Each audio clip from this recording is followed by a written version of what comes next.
तो स्टूडेंट्स, कल साइंस का बोर्ड एग्जाम है और मुझे पता है कि आप कहीं ना कहीं बहुत ज्यादा क्यूरियस होंगे कि किस टाइप का क्वेश्चन आ सकता है, क्या मार्क्स वगैरह रहेंगे।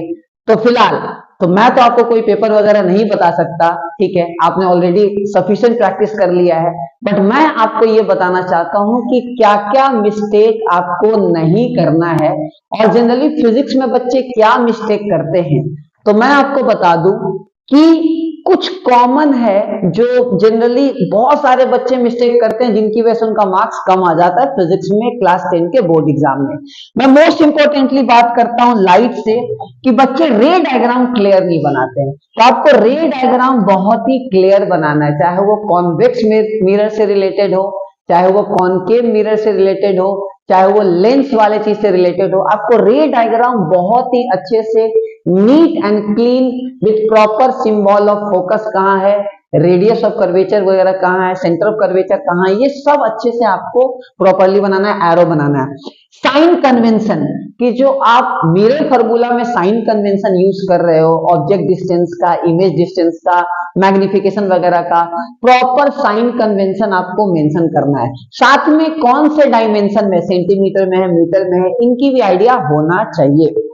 आगे बात करें, आपको मिरर भी आइडेंटिफाई करने आना चाहिए, लेंस भी आइडेंटिफाई करना, कौन सा लेंस है, ठीक है ना, कॉन्वेक्स है, कॉनकेव है। ये छोटे छोटे बच्चे जो है ये मिस्टेक हो जाता है। यूजेज भी पता होना चाहिए कि मिरर का यूज क्या है, लेंस का यूज क्या है।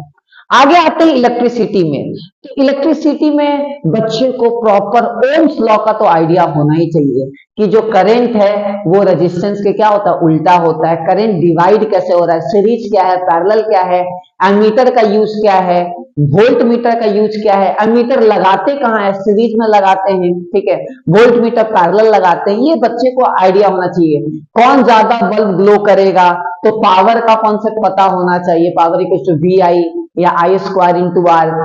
बल्ब सीरीज में है या पैरेलल में है, इनका प्रॉपर आइडिया होना चाहिए। फॉर्मूला बहुत इंपॉर्टेंट है, चाहे V equal to I R हो या पावर का फॉर्मूला हो या रेजिस्टेंस का फॉर्मूला हो, इन सब का छोटा छोटा आइडिया रहेगा तो चीजें इजी रहेगी। सिंबल, एमीटर को ए से रिप्रेजेंट किया जा रहा है, वोल्ट मीटर को V से रिप्रेजेंट किया जा रहा है। वोल्ट मीटर कोई भी करंट नहीं लेगा, ठीक है।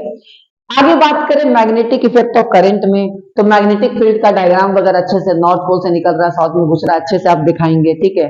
डायरेक्शन आप प्रॉपर बताएंगे, राइट हैंड थंब रूल से, फ्लेमिंग रूल से आपको अच्छे से फोर्स वगैरह का बताना है। इलेक्ट्रिकल मोटर की बात करें, उसको अच्छे से उसका डायग्राम बनाना है आपको, प्रिंसिपल वगैरह बनाना जो भी दिया हुआ एनसीईआरटी के अकॉर्डिंगली। इलेक्ट्रोमैग्नेटिक इंडक्शन का आइडिया होना चाहिए। शॉर्ट सर्किट, ये सब जो हाउस होल्ड रिलेटेड जो क्वेश्चंस होते हैं, इनके भी आइडिया आपको होना चाहिए। तो अगर ये सब छोटे छोटे चीजें आपको अगर पता है तो आपका मार्क्स क्या होगा, इंप्रूव हो जाएगा, ठीक है। आप अगर कोई ऑप्शनल वगैरह लिख रहे हैं तो प्रॉपर आप मेंशन कर दो कि आप ऑप्शनल क्वेश्चन को अटेम्प्ट कर रहे हो। ये वीडियो एक गाइडेंस के लिए है, आप इनको कहीं ना कहीं ध्यान रखें, इससे आपका फायदा होगा, ठीक है। Take care, bye bye, best of luck.